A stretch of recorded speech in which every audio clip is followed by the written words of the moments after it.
我们打印机提示飞膜仓满，实际上就是这个仓满了啊，我们拿出来清洗一下就可以了。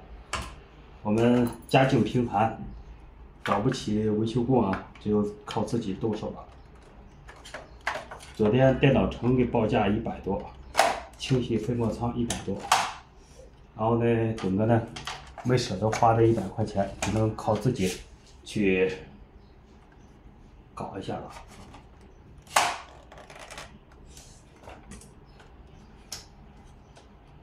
我们要把底下对齐了。对齐，其实就一个螺丝，很简单啊。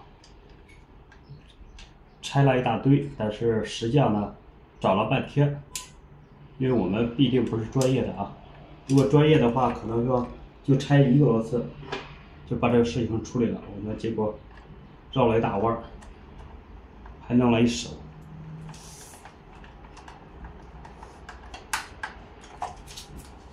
我们待会儿把这些东西我们先放着。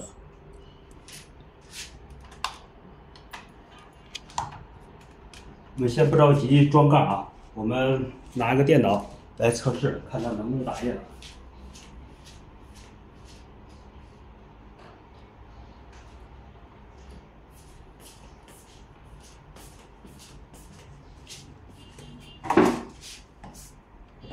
其实通过软件也可以清，但是软件清了过一段时间它还会这样啊，这样的比较彻底，一下就解决了。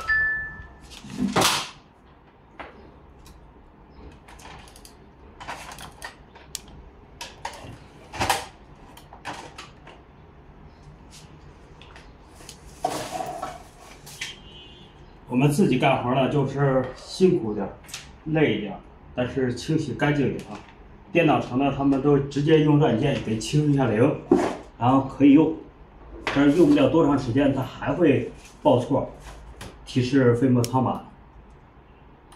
好，我们这打印机开始工作了。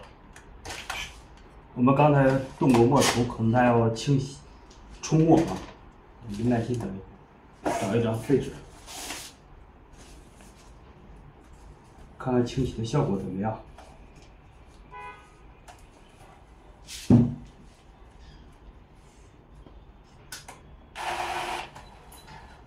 好，有静止的动作啊，这就是好事儿。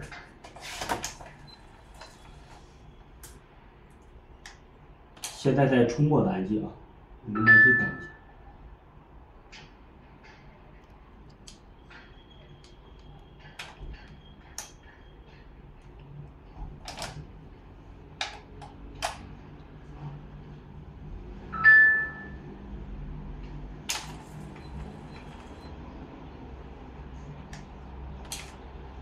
我们电脑显示正在冲墨，我耐心等待一会儿。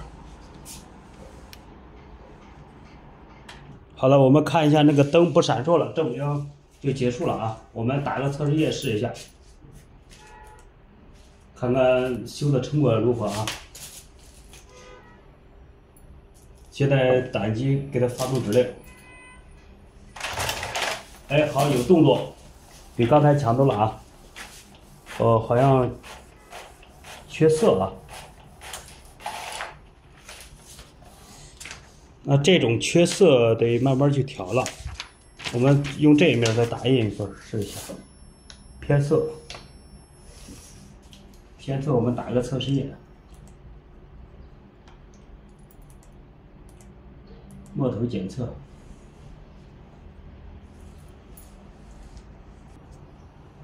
我们看一下最后的清洗结果啊，它有可能时间长了堵头有可能啊。我们先看一下。